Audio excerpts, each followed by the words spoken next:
پہ صرف فیمیلز ہیں تو آپ کر سکتی ہیں آ، اگر جی جی بالکل باہر بالکل نہیں جانا چاہیے جی اور باقی میں خود اس بات پر بھی عرفان بھائی نے بھی کہا تھا کہ ہم تلاوت کے بعد نعت پڑھ لیں تو میں نے کہا ان سے کہ بہتر یہ ہے کہ ہم ضرور پڑھ لیں کیونکہ نعت جو ہے نا وہ ایک انسان کی خود اپنی بنائی ہوئی ہے اور جو درود اللہ نے ہمیں بتایا ہوا ہے سکھایا وہ اللہ رب العالمین نے بنایا سکھایا ہوا تو ہم جتنی مرضی بہترین نعت لکھ لیں ہم اللہ کے برابر اس کے برابر ہم کوئی کلام نہیں لکھ سکتے تو میرا یہی مشورہ ہے آپ سب کو کہ آپ صلی اللہ علیہ وسلم پر ضرور اور سلام بھیجیں یہی اللہ کی سنت ہے اور اسی سے ہی اللہ خوش ہوتا ہے ہم جتنا مرضی کر لیں ہم اللہ کے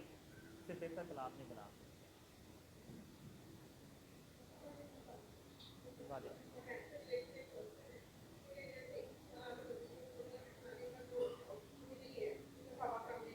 جی جی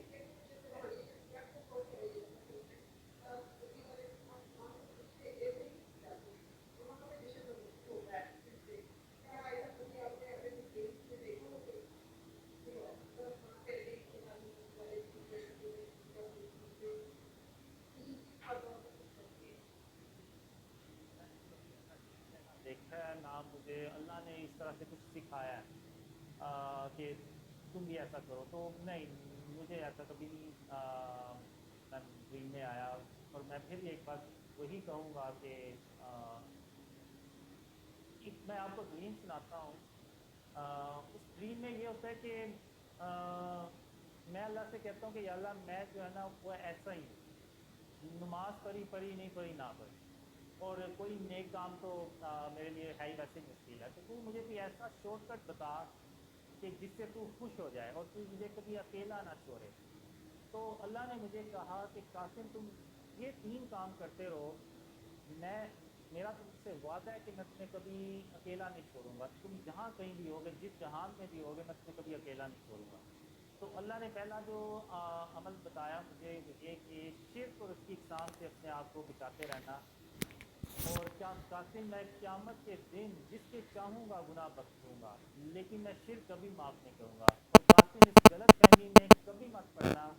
کہ میں قیامت کے دن شرک معاف کر دوں گا یعنی اللہ بہت بار رپیٹ کرتا ہے اس چیز کو اور دوسرا اللہ نے مجھے بتایا کہ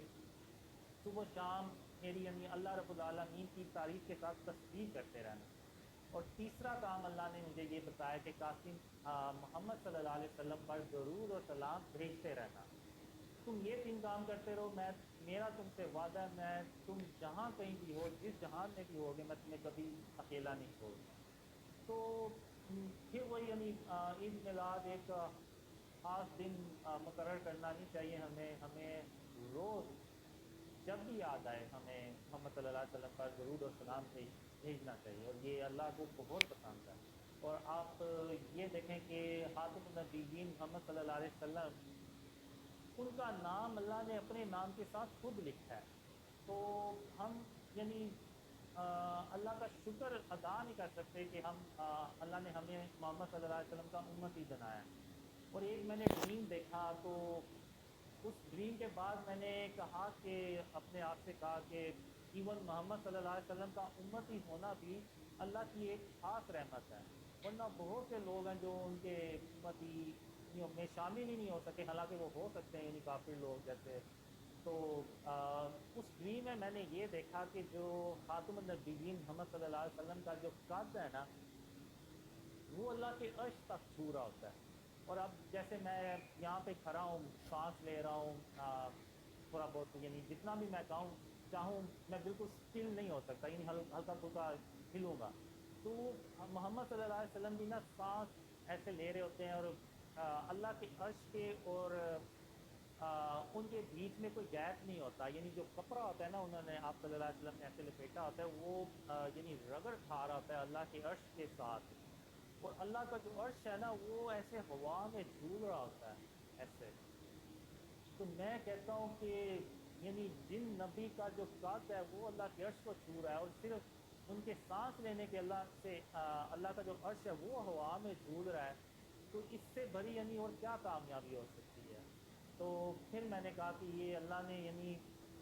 ہمارے اوپر بڑی خاص رحمت کی ہے کہ ہمیں اپنی رحمت سے ان کا امتی بنایا ہے۔ تو میں پھر وہی کہوں گا کہ ہمیں آپ صلی اللہ علیہ وسلم پر درود اور سلام بھیجنا چاہیے، اور یہی ان سے سب سے بہتر محبت کا اظہار ہے۔ جی وعلیکم السلام۔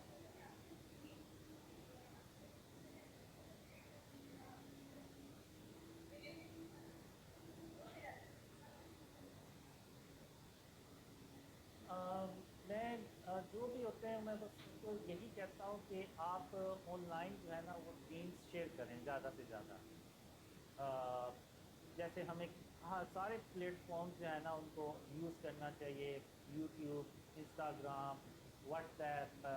ٹک ٹاک، اور اس طرح سے جو دوسری فیس بک، اور دوسری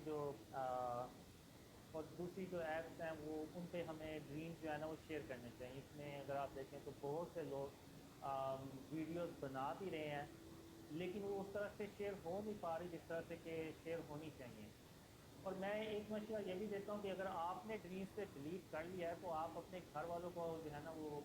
نہ بتائیں، کیونکہ جس طرح آپ نے ڈریمز پہ بلیو کر لیا ہے نا، ضروری نہیں ہے کہ سارے ہی وہ آپ کے گھر والے بھی ڈریمز پہ شیئر بلیو کر لیں۔ وہ ہوتا یہ ہے کہ پھر وہ گھروں میں اختلاف ہوتا ہے، اور پھر بات یہاں تک آ جاتی ہے کہ وہ فورس کیا جاتا ہے کہ جی آپ یہ کام چھوڑ دیں، اس کام سے ہٹ جائیں۔ تو میرا یہی ہے کہ وہ بجائے اس کے کہ گھر والوں کو بتائیں، آپ خاموشی سے انٹرنیٹ پہ اس کو شیئر کرنا شروع کر دیں، تو وہ زیادہ بہتر چیز ہے۔